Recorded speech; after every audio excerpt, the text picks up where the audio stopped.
Hi friends, ഇന്ന് ഞാൻ അമൃതം പൊടി വെച്ചിട്ട് നല്ല സോഫ്റ്റ് ആയിട്ടുള്ളൊരു പുട്ടാണ് ഉണ്ടാക്കുന്നത്.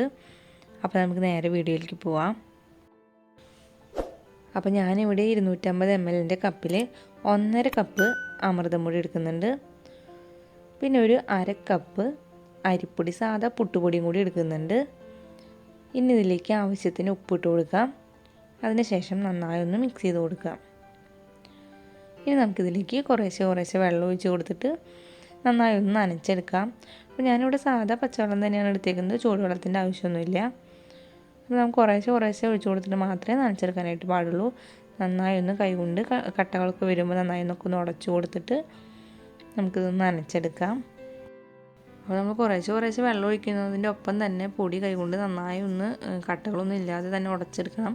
അപ്പോൾ അഥവാ കട്ടകളൊക്കെ വരികയാണെന്നുണ്ടെങ്കിൽ ഒരു മിക്സർ ജാറിലിട്ടിട്ട് ഒരു 3-4 സെക്കൻഡ് ഒന്ന് നന്നായി കറക്കിയെടുത്താലും മതിയാവും.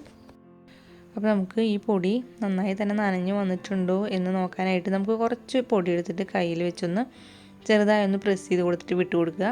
അപ്പോൾ ഇതേപോലെ കൂടിയിരിക്കുന്നുണ്ടെങ്കിൽ അപ്പോൾ പൊടി നനഞ്ഞിട്ടുള്ളത് പാകമാണ്. അതല്ല പെട്ടെന്ന് ഇങ്ങനെ പൊടിഞ്ഞു പോവുകയാണ് എന്നൊക്കെ ഉണ്ടെങ്കിൽ നമ്മൾ കുറച്ചും കൂടി വെള്ളം ഒഴിച്ച് കൊടുത്തിട്ട് നന്നായി നനച്ചെടുക്കണം. ഇപ്പോൾ പൊടിയെല്ലാം നന്നായി നനച്ചെടുത്തിട്ടുണ്ട്. ഇനി നമുക്ക് നന്നായി ഒന്ന് കൈ വെച്ചൊന്ന് പ്രസ് ചെയ്ത് കൊടുക്കുക. അതിനുശേഷം ഒരു 15 മിനിറ്റ് ഒന്ന് മൂടി വെച്ചിട്ട് മാറ്റി വയ്ക്കാം. അപ്പോൾ ഇങ്ങനെ പ്രസ് ചെയ്ത് 15 മിനിറ്റ് മാറ്റി വയ്ക്കുകയാണെന്നുണ്ടെങ്കിൽ പൊടി നല്ല സോഫ്റ്റായിട്ട് കിട്ടും. അപ്പോൾ പുട്ടും നല്ല സോഫ്റ്റായിട്ട് കിട്ടും. ഇപ്പോൾ 15 മിനിറ്റ് കഴിഞ്ഞിട്ടുണ്ട്.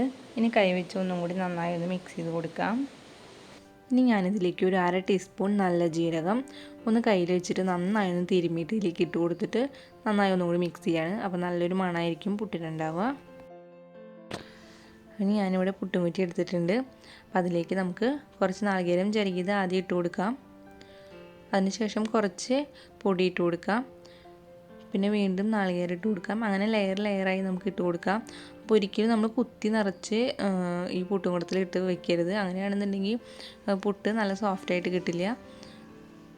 അപ്പോൾ നിങ്ങൾക്ക് നാളികേരം പൊടിയൊക്കെ ഇടുമ്പോൾ കറക്റ്റ് ലെവലിൽ കിട്ടാൻ വേണ്ടി വേണമെങ്കിൽ ഒരു സ്പൂൺ വെച്ചിട്ട് ഒന്ന് ജസ്റ്റ് ഒന്ന് നീക്കി കൊടുക്കാമെന്നല്ലാതെ ഒരിക്കലും നന്നായി ഇട്ട് കുത്തി നിറയ്ക്കാനായിട്ട് പാടില്ല. അപ്പോൾ എൻ്റെ കയ്യിലുള്ളത് ചെറിയ സൈസ് പുട്ടുംകുറ്റിയാണ്. അപ്പോൾ ഈ ഒരു അളവിൽ പൊടി എടുക്കുകയാണെന്നുണ്ടെങ്കിൽ ഈ പുട്ടുകുറ്റിയിൽ 3 കുറ്റി പുട്ടുണ്ടാക്കാനായിട്ട് പറ്റും. ഇപ്പോൾ ആദ്യത്തെ ട്രിപ്പ് നിറച്ച് കഴിഞ്ഞിട്ടുണ്ട്. ഇനി നമുക്ക് പുട്ടുംകുടത്തിൽ വെള്ളം തിളയ്ക്കാനായിട്ട് വെച്ചിട്ടുണ്ട്. വെള്ളം നന്നായി തിളച്ച് കഴിഞ്ഞാൽ കുറ്റി ഇതിൻ്റെ മേലെ വെച്ച് കൊടുക്കുക.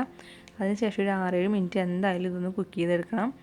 അപ്പോൾ 2-3 മിനിറ്റ് ഹൈ ഫ്ലെയിമിൽ ഇട്ട് കൊടുക്കുക. അതിനുശേഷം ഒരു മീഡിയം ഫ്ലെയിമിൽ ഇട്ടാലും മതിയാവും. ഇപ്പോൾ ഒരു 6 മിനിറ്റ് കഴിഞ്ഞിട്ടുണ്ട്. നമ്മുടെ പുട്ട് ഇവിടെ നല്ല സോഫ്റ്റായിട്ട് തന്നെ വന്നിട്ടുണ്ട്. അപ്പോൾ ഇത് കഴിക്കാൻ പ്രത്യേകിച്ച് കറികളിലൊന്നും ആവശ്യമില്ല. കാരണം അമൃതം പൊടിയിൽ ചെറിയൊരു മധുരമുള്ള കാരണം നമുക്ക് തന്നെ കഴിക്കാവുന്നതാണ്. അപ്പോൾ എൻ്റെ ഈ വീഡിയോ ഇഷ്ടപ്പെട്ടാൽ ലൈക്ക് ചെയ്യാനും ഷെയർ ചെയ്യാനും നിങ്ങളുടെ അഭിപ്രായങ്ങൾ കമൻറ്റ് ചെയ്യാനും മറക്കരുത്. അപ്പോൾ എൻ്റെ ചാനൽ ഒന്ന് സബ്സ്ക്രൈബ് ചെയ്ത് എന്നെ ഒന്ന് സപ്പോർട്ട് ചെയ്യണേ. അപ്പോൾ ഇനി വേറൊരു വീഡിയോ ആയിട്ട് കാണാം. അതുവരേക്കും എല്ലാവർക്കും ബൈ.